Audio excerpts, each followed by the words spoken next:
Did you guys see this? It's not just the soybean farmers anymore, and specifically in wherever the hell they're doing their farming. This issue with Donald Trump's economy and his destruction of everything involves folks in Iowa. A new report shows income for farmers across Iowa could drop drastically next year. The net income for Iowa farmers is expected to fall 24% compared to this year. So that's a total of $3 billion, according to the Rural and Farm Finance Policy Analysis Center at the University of Missouri. I spoke with the researchers at the University of Missouri who worked on this projection. And what they said was the biggest single factor in this was the federal government. And that's two-pronged. One is with the trade deals that they are hammering out in the ongoing trade war. But then the other part of it is that financial assistance that hasn't been articulated for 2026. Farmers here have been anxious about the fact that there is not a farm bill that has passed, so they don't have the allocations that they had in previous years. Combining all of that with the factors that we've been discussing, with problems with increasing costs of operation, increased costs for fixing machinery, the trade wars, decreased amounts of purchasing from China in particular, even with the new trade agreement. All of that adds up to a substantial cut in income. And the University of Missouri has it predicted at 24%. There's a lot of farmers here who really want to impress upon the rest of the nation how dire the situation is and how much all of us depend on our farmers. Iowa farmers looking to have their income cut by another 24%. That's next year. That same next year that we've heard Scott Bessent, Donald Trump, Howard Lutnick talking about how just wait till next year. So they're telling Iowa farmers, just wait till next year when everything gets even worse for you by 24 more percent. But the thing is this was a town hall where, or at least a campaign event or a town hall where Nathan Sage, he's running in Iowa. The folks there understand where the problem lies. Are the Iowa farmers that $20 billion is going to their $40 billion. $40 billion is going to their competitors? Oh, they're pissed. Oh yeah, and it's what's really interesting about it is the tariffs are the ones that create, like the trade war. The tariffs created the problem, got rid of the markets, and now we're going to pay them back with money from the tariffs that started the problem. Doesn't make any sense, right? It's multiple levels. Of course, it's the tariffs and the higher costs of things from just them operating, the cutoff of their exports to certain countries that they usually have. And now it's this bailout in Argentina, which we've been talking about. It went from 20 billion to then 40 billion. I'm going to show you guys another amendment that this same House group shot down that was introduced to try and do something to remedy this $40 billion that this administration is sending to Argentina. Madam Chair, I have an amendment to the rule. I move the committee make an order amendment offered by Representative Horsford, which provides that all financial support provided to Argentina not explicitly authorized by Congress is hereby terminated, and $40 billion is hereby appropriated to go towards extending the Affordable Care Act's extended tax credits through December 31st, 2027. We want to give our Republican colleagues another chance to distance themselves from the policy and political failures of this White House. Please vote for this amendment. Show the American people that you care more about their health care than the Argentina politicians who are receiving billions of taxpayer dollars. The clerk will call the roll. Mrs. Fishbach. No. Mrs. Fishbach, no. Mr. Norman. Mr. Roy. No. Mr. Roy, no. Mrs. Houghton. Mrs. Houghton, no. Mr. Langworthy. Mr. Langworthy, no. Mr. Scott. Mr. Scott, no. Mr. Griffith. No. Mr. Griffith, no. Mr. Jack. Mr. Jack, no. Mr. McGovern. Mr. McGovern, aye. Ms. Scanlon. Ms. Scanlon, aye. Mr. Neguse. Mr. Neguse, aye. Ms. Ledger Fernandez. Ms. Ledger Fernandez, aye. Madam Chair. No. Madam Chair, no. The clerk will report the total. 4 yeas, 8 nays. The noes have it. The amendment's not agreed to. It's not just Donald Trump and this MAGA administration. It's these House members, just in this Rules Committee. They voted straightforward. You heard them all say it, one on their phone, giving middle fingers to the American people, that said, we're not going to allow this amendment to come across, to take the $40 billion that we're looking to give to a foreign country to help save Scott Bessent and his buddies and their bad investments and prop up the guy that they paid more money to get elected and put into place and add to his power.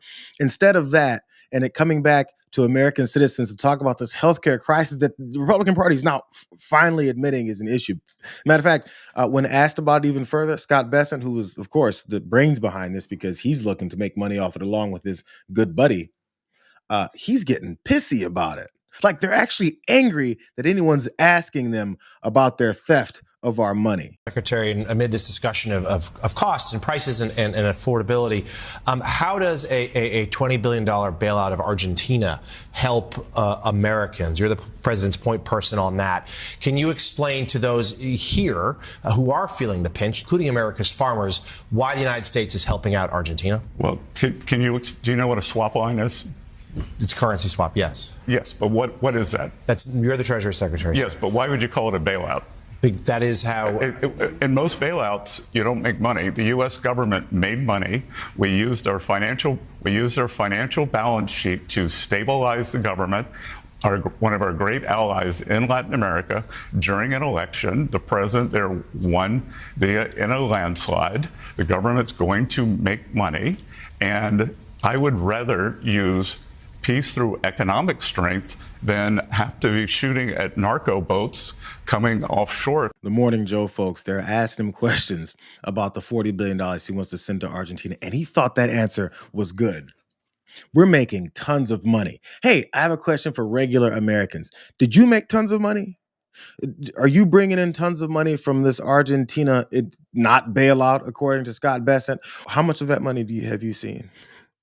Hey, if the federal government's making all that money and then also cutting every program that you actually rely on, that you paid into, how much of that money that the federal government's taking tons of money in that Scott Bessent is talking about is benefiting you? In what ways is that benefiting you as they fight tooth and nail against this whole thing about healthcare access and people's costs skyrocketing?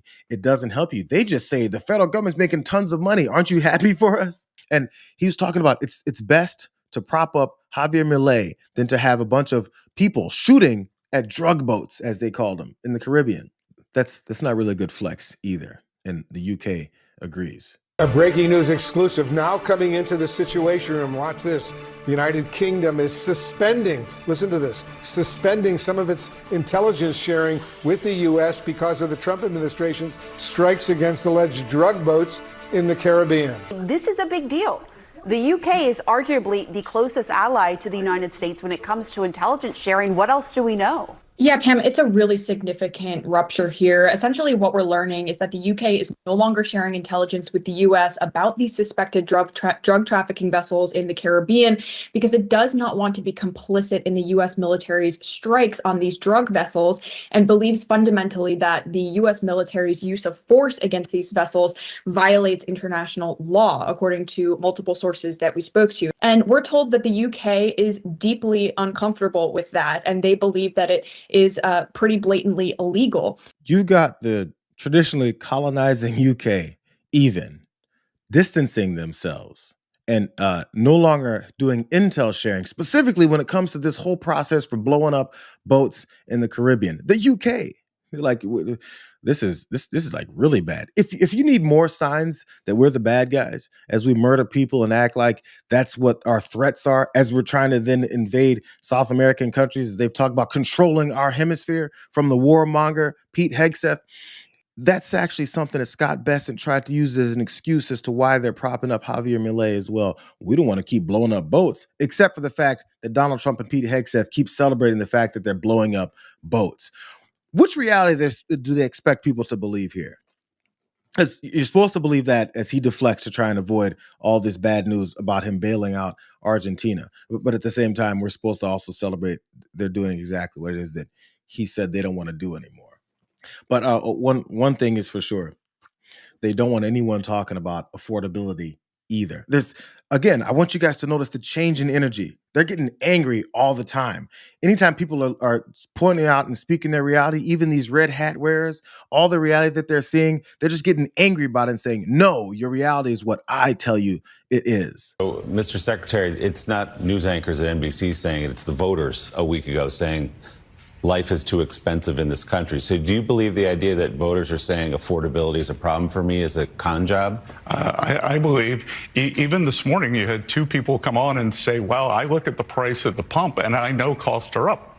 Well, gasoline's down, so that is a con job, and I think that's what's frustrating. So you don't believe that all the people who went to vote last Tuesday on the issue of affordability, my rent's too high, I can't afford to buy a house, groceries are too expensive, you think they're just misperceiving what's happening in their lives? I think that they're.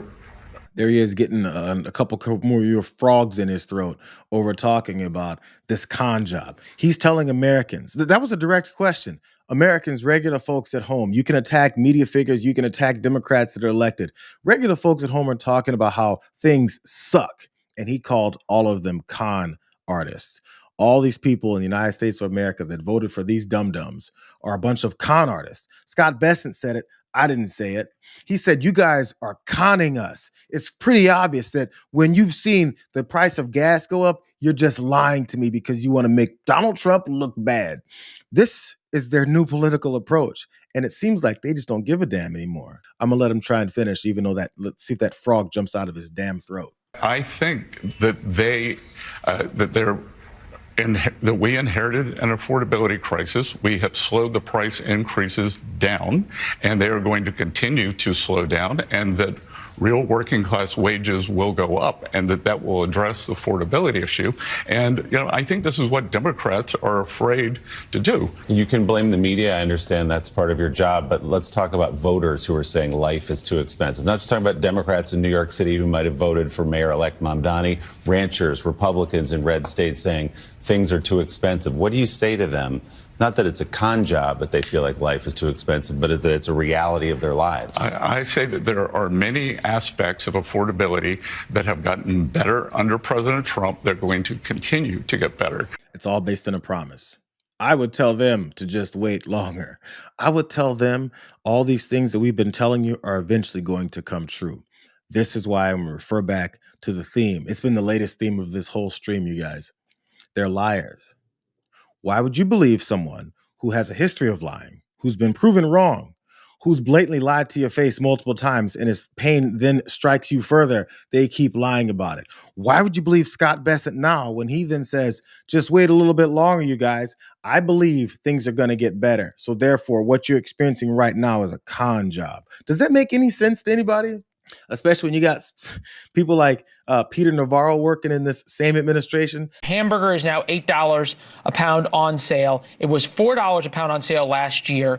I call that a 100% increase. And she started the email off by saying, I am a Trump supporter. All right, let's take beef. So what do you say to her right now? It's not about one thing. It's about. We feel your pain. We are literally doing everything we can. I mean, I actually meet with a group. But the president calls it a con job. I meet with a group once a week in the Roosevelt Room where we've got an attack plan to deal with beef. I get that. I get that, Peter. But I'm going to give you the last minute. The president calls this a con job. How do the American people think he feels their pain when he says it's a con job? At the political level, that's what's going on. They blame him for Biden's legacy. And therefore he's angry. And that makes him angry. But again, I understand the discussion we can have, and I'll come back for a longer one. Please do. We feel your pain. Well, at the same time, Donald Trump is mad that people are saying that they're in pain. So therefore, we can understand why Donald Trump is upset. It was just like yesterday. Why are we catering to a crybaby toddler in the White House? Like, that's, again, supposed to be normalized here. He's mad, so therefore we should accept that he's mad because he's having to face some accountability for his decisions and his economic policies that have destroyed so many people's lives. It's okay because we feel your pain, according to Peter Navarro. What we have to do is explain really carefully about this Democrat con job. And let's be clear what it is. They want to blame Donald Trump for what is Biden legacy inflation.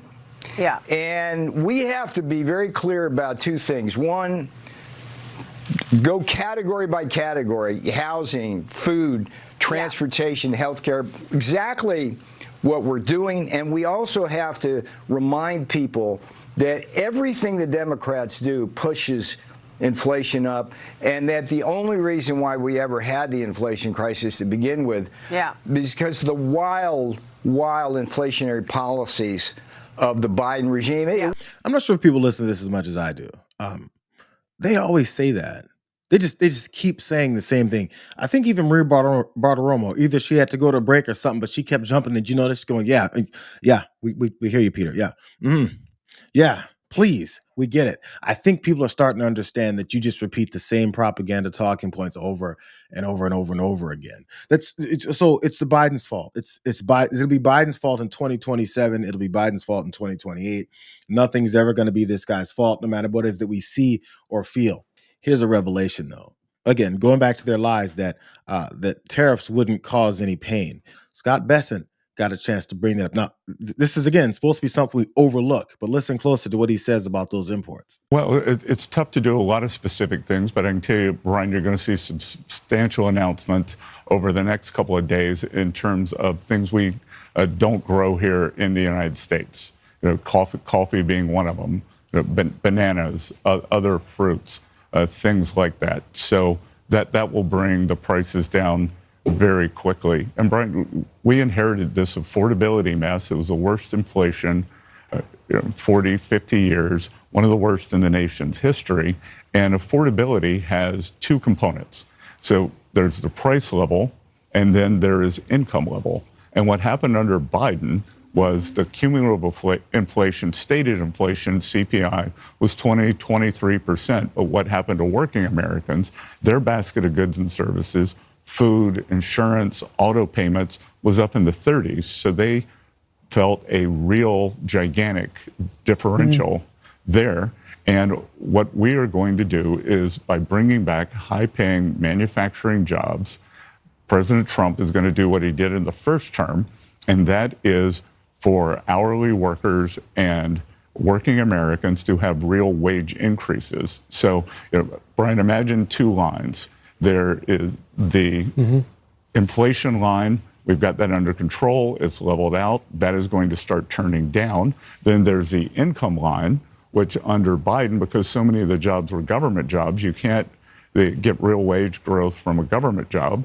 Real wages are going to increase. Right. And I would expect in the first quarter, second quarter of next year, those two lines are going to cross, and the American people are going to start feeling better. But look, this has been a tough period. He wants you to forget the fact that he just said we're going to lower the tariffs on things like coffee and bananas because we don't grow bananas here. If you have to then listen to Scott Bessent, if Brian Kilmeade had some thoughts in his big head, then someone would have asked him, wait, coffee and bananas, you're lowering tariffs on those things? Why would you do such a thing? Donald Trump told us that no one knows more about tariffs than he does, and that therefore, when he's implementing tariffs across the world on everything like he did in April, that's only going to bring prosperity. So now that it's brought higher prices on coffee and bananas and other kinds of fruits, since it's done that now, they're going to lower those tariffs so we can have some price reliefs. This is the same theme. They've caused the problem and increased prices tremendously. Said that the prices aren't actually up. After they lose that argument, then they say, okay, we'll pull back on those tariffs and those prices will come down. We're going to see some extraordinary things happen. You can't wait to see it, Brian, right? We're going to change the whole game, the game that you screwed up in the first place. They want credit for sucking. Doesn't that mean your idea to tariff everybody was a bad one and we shouldn't trust you anymore? It wasn't just a slip of the tongue. Donald Trump said it too. I think we are doing phenomenally well. This is the greatest economy we've ever had. Their talking points, costs are high, costs are high. By the way, the only thing is beef. Coffee is a little high because the ranchers are doing great. Coffee, we're going to lower some tariffs. We're going to have some coffee come in. We're going to take care of all this stuff very quickly, very easily. It's surgical. It's beautiful to watch. But our costs are way lower. Now, Laura Ingraham had a chance too. She had an opportunity right there to, say, wait, lower? You want to lower tariffs? What caused you to lower tariffs? Are you lowering tariffs because you got the demand letters were answered by the folks in those countries that you said you're demanding some kind of extortion out of? What is it that makes you want to lower those tariffs? And if you're going to lower them because the prices are up, what you just said, that was a bad idea to implement those tariffs. We shouldn't trust you anymore. But Donald Trump said, it's going to be beautiful, wonderful, crazy, never seen anything like it before. And then I guess your brain forgets that he just said he's reversing his policy that he said was the best policy ever.